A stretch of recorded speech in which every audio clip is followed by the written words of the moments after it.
Info yang terbaru pastinya, kemarin itu ada rilis terbaru terkait FAQ, pastinya untuk mempersiapkan segala sesuatunya sematang mungkin menuju Open Mainnet yang kita damba-dambakan teman-teman. Dan semoga saja tahun ini ya, amin. Assalamualaikum warahmatullahi wabarakatuh. Welcome back again for everybody, for all of you guys, special for Indonesian pioneers, spesial untuk teman-teman yang dari Indonesia. Jumpa lagi di King Fahd Channel teman-teman untuk edukasi dan info-info yang pastinya valid seputar Pi Network. Semoga teman-teman selalu diberikan kesehatan dan juga rezeki yang lancar, berlimpah dan berkah teman-teman. Amin ya rabbal alamin. Teman-teman, hari ini spesial kita akan bahas info yang terbaru pastinya. Kemarin itu ada rilis terbaru terkait FAQ, Frequently Asked Question, dan itu pastinya teman-teman butuhkan selama ini yang banyak tanya di channel King Fahd terkait KYC. Nanti di situ ada beberapa, ya mungkin belasan ya, pertanyaan dan juga jawaban-jawaban yang selama ini teman-teman itu tanyakan terkait KYC. Dan ini pastinya untuk mempersiapkan segala sesuatunya sematang mungkin menuju Open Mainnet yang kita damba-dambakan teman-teman. Dan semoga saja tahun ini ya, amin. Pastinya teman-teman jangan khawatir kalau kalian itu sudah full, sudah ikuti langkah-langkah KYC dengan benar, maka teman-teman pastinya lolos. Karena dulu Fahd itu cuma beberapa menit ya sudah selesai lolos gitu kan. So no problem guys, don't worry, jangan khawatir, pasti semuanya lolos teman-teman kalau kalian itu benar ngisinya gitu kan. Tidak ada satupun pioner di seluruh Indonesia yang nggak lolos. Tapi ya beberapa orang teman-teman itu ada pengecekan ulang ya, karena mungkin fotonya nggak jelas, kemudian identitasnya kurang pas, intinya banyak pertimbangan. Dan sebelumnya kan Fahd sudah pernah sampaikan tuh, kalau ada moderator yang bilang ya KYC ini nanti tujuannya untuk otomatisasi teman-teman. Jadi algoritmanya itu terus dikembangkan, ya nanti secara otomatis gitu kan untuk memeriksa KYC yang baru. Oke, setelah ini kita langsung saja ya, kita cek FAQ, Frequently Asked Question, pertanyaan-pertanyaan yang banyak, dan situ juga ada jawaban yang accurate, yang akurat teman-teman. So, let's go, dan jangan lupa untuk share informasi penting ini. Come on! So, here we go guys, we analyze, we discuss about this one. Kita bahas detail ya, jadi teman-teman simak. Teman-teman langsung bisa cek info validnya di mindpi.com, website asli atau resmi dari Pi Network atau Pi Network teman-teman. Nah, di situ tertulis KYC FAQ. Nah, ini Fahd dengar-dengar berita ini atau rilis ini udah kemarin ya, tapi ya kita bahas sekarang biar teman-teman itu tahu semua nih progres demi progres. Nah, di sini untuk like-nya info terbaru ini sudah sampai ribuan ya. Kalian bisa share juga ya, Fahd bantu jelasin ya. Nah, Fahd belum nge-like, coba Fahd like nih. Nah, udah. Okay, so for all language use English guys, semua bahasanya menggunakan bahasa Inggris pastinya. Dan kita terjemahkan pakai bahasa Indonesia dulu. Wait a moment. Nah, ini dia teman-teman. Ini tetek bengeknya kalian baca sendiri. Fahd inti-intinya aja, nanti di poin-poin dari nomor 1 sampai terakhir. Intinya ya KYC ini bener-bener kita ingin real human, manusia atau orang beneran yang ada di Pi Network, bukan bot atau akun-akun palsu yang memang bukan orang itu yang punya gitu kan. So kita langsung aja. Jadi memang KYC ini sangat penting teman-teman untuk integritas jaringan Pi atau mutu dari project Pi Network. So teman-teman kita langsung aja. Di sini ada FAQ KYC. Yang pertama adalah, apakah Anda masih perlu mendapatkan slot KYC yang ditetapkan secara acak oleh sistem? Nah, ini kira-kira teman-teman mau secara random nggak nih? Nah, disitu langsung jawabannya tidak. Siapapun kecuali 2 skenario di bawah ini harus dapat mengunjungi aplikasi KYC melalui Pi Browser dan memulai aplikasi KYC Anda tanpa menunggu undangan. Penetapan slot KYC berbasis undangan hanya digunakan di masa lalu, dan prosesnya telah diperbarui untuk memungkinkan siapapun memulai. Nah, jadi ini lebih spesifik. Nah, Fat geser dulu ya. Maksudnya apa? Akun yang baru dibuat tidak akan bisa langsung mengajukan verifikasi KYC. Itu dia teman-teman. Jadi ini penjelasan lebih detailnya lagi. Sampai setelah menambang selama 30 hari, tidak perlu berturut-turut. Nah, itu ya. That's the important point, guys. Ini membantu jaringan memprioritaskan sumber daya validasi KYC untuk perintis manusia yang lebih berkomitmen, yang juga memiliki cukup keseimbangan untuk masuk akal melalui KYC dan bermigrasi ke mainnet. Ya, mungkin bahasa sederhananya memprioritaskan teman-teman yang sudah lama, lebih dari 30 hari, atau sudah berbulan-bulan, atau udah bertahun-tahun ya. Kemudian lanjut, sebagian kecil akun yang diidentifikasi oleh algoritma sebagai kemungkinan besar akun palsu atau akun yang melanggar tidak akan memenuhi syarat untuk KYC jika pemilik akun tersebut berpikir bahwa ada kesalahan algoritma. Jadi di sini sistemnya mungkin melakukan kesalahan gitu ya teman-teman ya. Namanya aja teknologi ya. Mereka harus mengirimkan nama pengguna mereka untuk penyelidikan lebih lanjut dan bukti potensial sebaliknya dengan mengisi formulir. Nah, ini teman-teman nanti Fat bahas spesial terkait formulir KYC, tutorial cara-caranya nanti Fat kasih. Kemudian bergantung pada apa yang kami terima, kami dapat menyelidiki lebih lanjut. So that's why itu mengapa nanti teman-teman mungkin agak lama prosesnya. Jadi masih dicek and recheck oleh pihak core team atau pusat. So next, ketika slot KYC dibuka untuk Anda, apakah Anda masih akan mendapatkan notifikasi pop-up KYC slot saat Anda memulai sesi penambangan baru? Nah, ini terkait pop-up KYC di dashboard kita teman-teman. Terus kemudian pertanyaan ini jawabannya di bawah itu. Notifikasi sembulan atau pop-up KYC tidak boleh digunakan sebagai satu-satunya cara agar pioner mengetahui apakah mereka memenuhi syarat untuk memulai aplikasi KYC atau tidak. Meskipun kemungkinan besar mereka akan mendapatkan sembulan atau pop-up KYC ya. Slot KYC, pelopor harus langsung memeriksa kelayakan KYC mereka di aplikasi KYC di Pi Browser. Anda cukup membuka browser Pi dan menavigasi ke aplikasi KYC. Silakan gunakan pemberitahuan pop-up sebagai pengingat daripada undangan. Nah, itu dia. Nah, di sini poin yang kedua ini teman-teman itu dianjurkan atau disarankan kalian itu kalau mau memeriksa kelayakan KYC ya langsung ke Pi Browser kalian teman-teman ya. Terus nanti pastinya kalian juga mengingatkan tim kalian ya. Kalian bisa share pengingat KYC-nya ke grup masing-masing.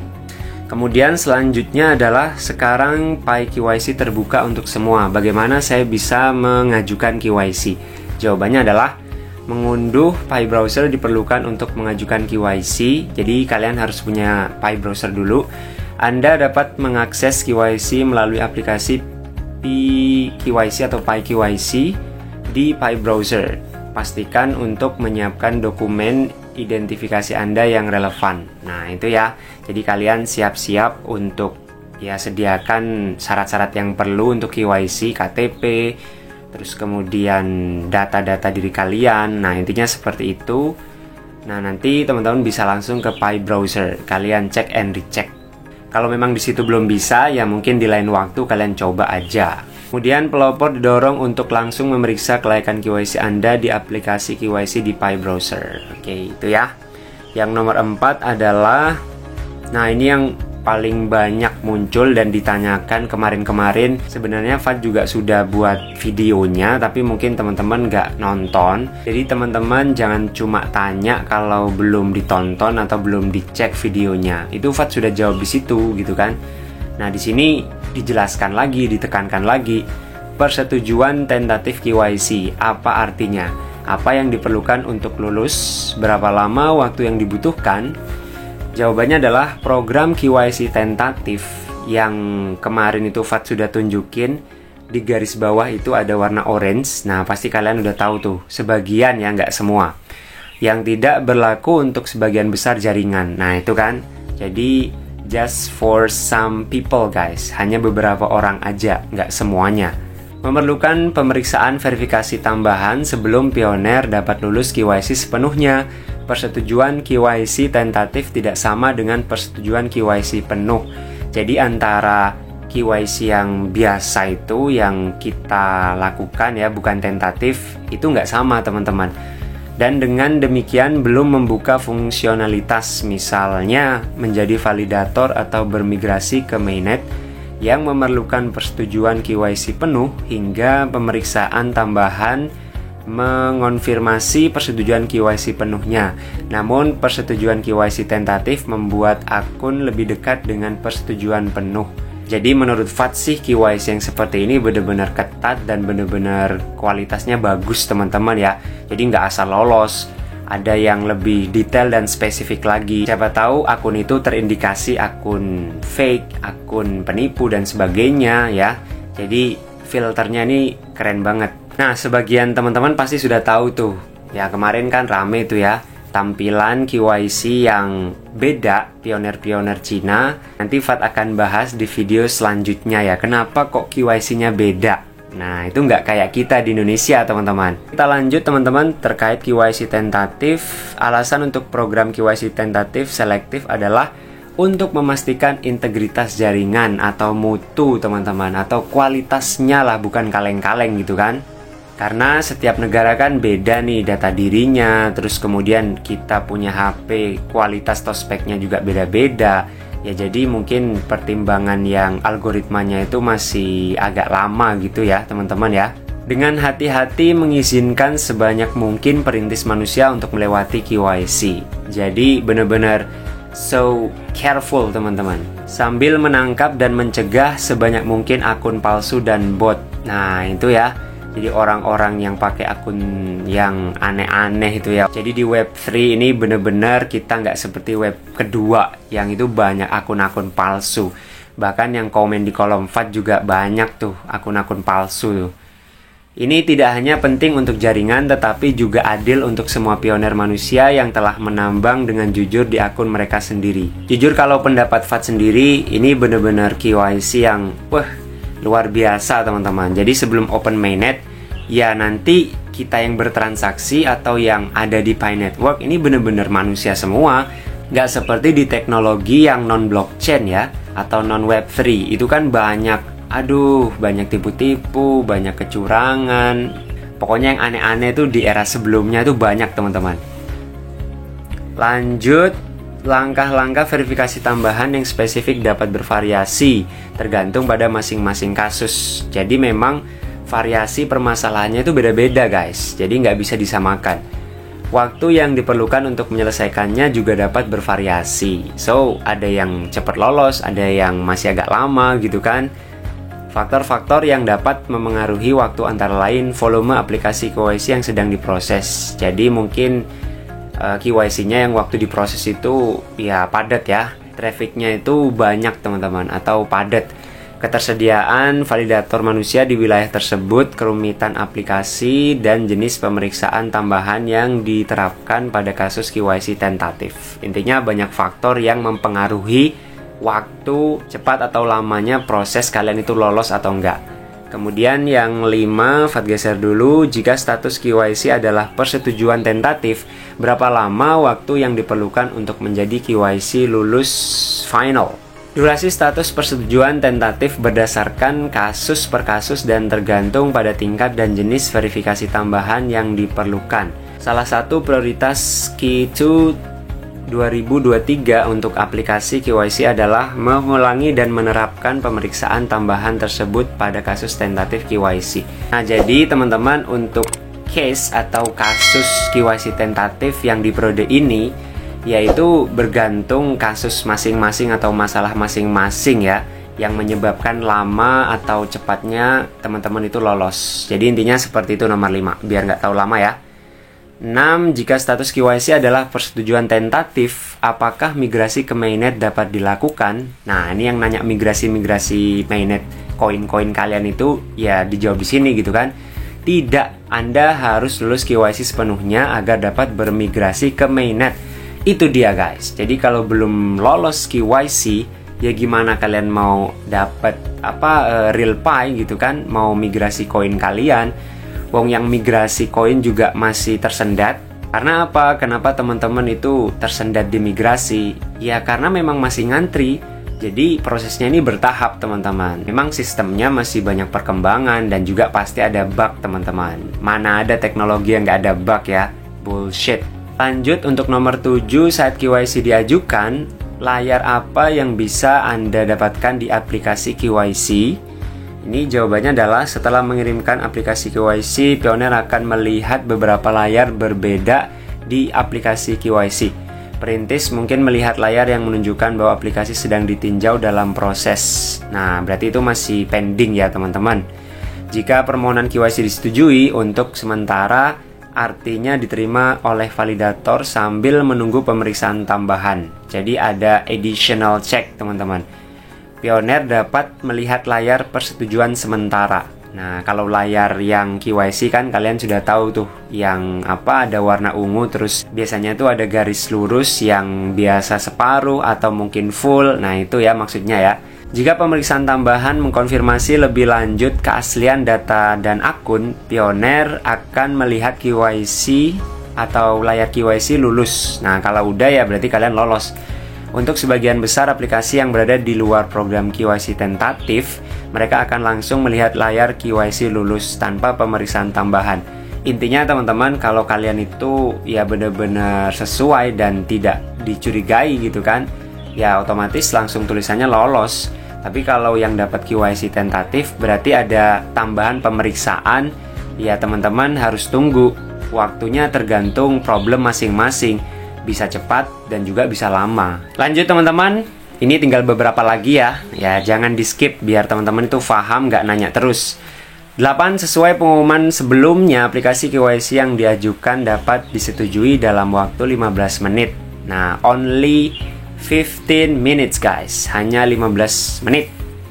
Jika semuanya diserahkan dengan benar dan tidak ada banding nama yang diajukan, apakah ini masih terjadi? Nah itu ya proses durasinya, apakah nanti teman-teman itu langsung cepet, kira-kira ada pengumuman atau enggak gitu kan ketika teman-teman mengajukan KYC. Jawabannya adalah ya, hal ini tetap berlaku selama Pioneer telah melengkapi bidang yang diperlukan dengan benar dan ketersediaan validator manusia melimpah di negara atau wilayah tersebut. Jadi jawabannya itu ya, bilangnya di sini ya tergantung teman-teman dalam proses pengisian data. Itu memang sudah lengkap, sudah benar atau enggak gitu kan. Dan juga validator di negara masing-masing kita nih. Nah, itu pertimbangannya. Kemudian lanjutnya yang 9 ada kapan validator KYC dapat meninjau banding perubahan nama. Nah, ini yang nanya banding-banding nama yang keliru ngisi kemarin ya. Jawabannya untuk Pioneer yang mengajukan banding untuk mengubah nama, jawabannya adalah untuk Pioneer yang mengajukan banding untuk mengubah nama akun mereka. Untuk pembaruan nama kecil, banding mereka diselesaikan hanya dengan otomatisasi mesin atau memerlukan bantuan validator manusia untuk menyelesaikannya. Kasus pertama telah membuka blokir aplikasi semacam itu untuk melanjutkan proses KYC mereka. Untuk kasus kedua, validator manusia kemungkinan akan dapat meninjau banding perubahan nama di Q2 tahun ini. Nah, jadi ya dari bulan April ke depan ya mungkin periode ini teman-teman. Setelah prioritas pemeriksaan tambahan pada aplikasi KYC tentatif dan analisis kinerja validator. Jadi di situ ada otomatisasi mesin dan juga ada dari manusia, validator manusianya teman-teman. Oke. Ini terkait pertanyaan nomor 9. Selanjutnya nomor 10, KYC saya disetujui tetapi tidak tercantum dalam daftar periksa menet langkah 6. Kapan saya dapat melanjutkan dan memulai migrasi? Nah itu dia, kemarin ada kasusnya dan ada teman-teman yang nanya ini nih. Jadi KYC-nya itu disetujui tapi kok nggak centang hijau gitu atau warnanya hijau atau terverifikasi gitu kan. Maka di sini jawabannya adalah tim inti menyadari masalah ini mempengaruhi beberapa pengguna dan bekerja untuk menyelesaikan masalah sinkronisasi data pada daftar periksa mainnet di tahun ini atau Q2 di periode ini teman-teman. Jadi ya core team udah dengar itu, mereka udah lebih tahu ya, jangan khawatir. Dan di sini masalah sinkronisasi data aja sih, namanya teknologi teman-teman. Ya kita kan namanya pionir, awal-awal emang banyak kasus yang belum matching, belum sesuai gitu kan. Secara umum selalu andalkan aplikasi Pi KYC untuk status KYC paling akurat. Nah jadi ini teman-teman ada penekanan nih, pemberitahuan nih. Secara umum overall ya kalian harus selalu mengandalkan aplikasi Pi KYC yang ada di Pi browser itu ya, untuk mengetahui status kalian itu akurat atau enggak, atau mengetahui status kalian terverifikasi atau enggak, itu ya. Kemudian 11, secara keseluruhan mengapa jaringan Pi membutuhkan KYC sebelum migrasi mainnet. Nah ini dia teman-teman, yang juga pastinya penting ya. Ini salah satu faktor nanti ya menuju open mainnet. Ya kenapa kok kita harus migrasi ke mainnet dulu nih? Nah pastinya di sini dijelaskan visi jaringan Pi adalah untuk membangun mata uang dan ekosistem digital yang inklusif. Inklusif itu ya semuanya merasakan teman-teman, tanpa pandang bulu, tanpa pandang suku. Ya intinya ini bukan hanya beberapa orang, jadi keseluruhan ya. Dan paling banyak didistribusikan untuk semua pionir. Mekanisme penambangan jaringan Pi berbasis jaringan sosial dan bergantung pada kontribusi pionir sejati. Oleh karena itu, Pi memiliki kebijakan ketat satu akun per orang. Nah, itu ya. Jadi memang project ini project gede yang benar-benar diseriusi teman-teman ya. Kalau memang mau cepat selesai atau mau cepat open mainnet, sebenarnya core team bisa teman-teman. Tapi ya pondasi kan harus mantep nih. Ya memang bukan abal-abal gitu kan. Ya itulah faktanya, kita nggak bisa pungkiri. Jadi teman-teman nggak usah pedulikan omongan-omongan di luar, KYC kok lama dan sebagainya. Mereka kan bukan ahlinya teman-teman ya, jadi nggak tahu. Lanjut, ini membutuhkan tingkat akurasi yang tinggi untuk memastikan bahwa anggota dalam jaringan adalah manusia asli. Nah itu ya, mencegah individu untuk mendapat menimbun Pi. Jadi dia yang kalian sering bilang tukang serok itu ya. Dengan membuat akun palsu secara tidak adil. Nah, itu. Jadi kita memang di sini harus fair play, teman-teman.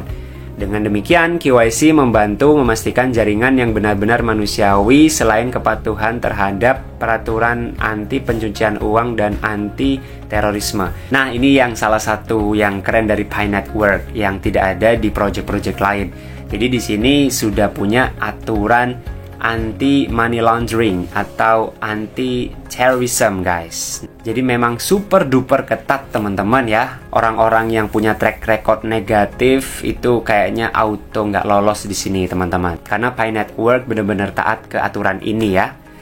Hanya orang yang lulus Pi KYC yang dapat bermigrasi ke Pi Mainnet. Periode enclosed mainnet saat ini memberikan waktu kepada komunitas untuk KYC dan bermigrasi ke blockchain mainnet. Nah ini fase enclose yang kita mau ke open mainnet, ya kita diberikan leluasa untuk selesai KYC dan migrasi dulu teman-teman. Ekosistem yang terverifikasi identitas patuh dan didorong oleh utilitas tempat pionir dapat mulai menggunakan Pi untuk barang dan layanan nyata. Oke, itu saja yang paling terbaru dari KYC teman-teman. Thank you very much, semoga bermanfaat. Jadi yang kalian pertanyakan sudah dijawab semua di sini. Silakan share bagi semua teman-teman biar teredukasi dengan baik dan pastinya terhindar dari segala macam bentuk hoak-hoak. Oke, thank you very much for all of you guys. See you next time. Wassalamualaikum warahmatullahi wabarakatuh. Bye bye.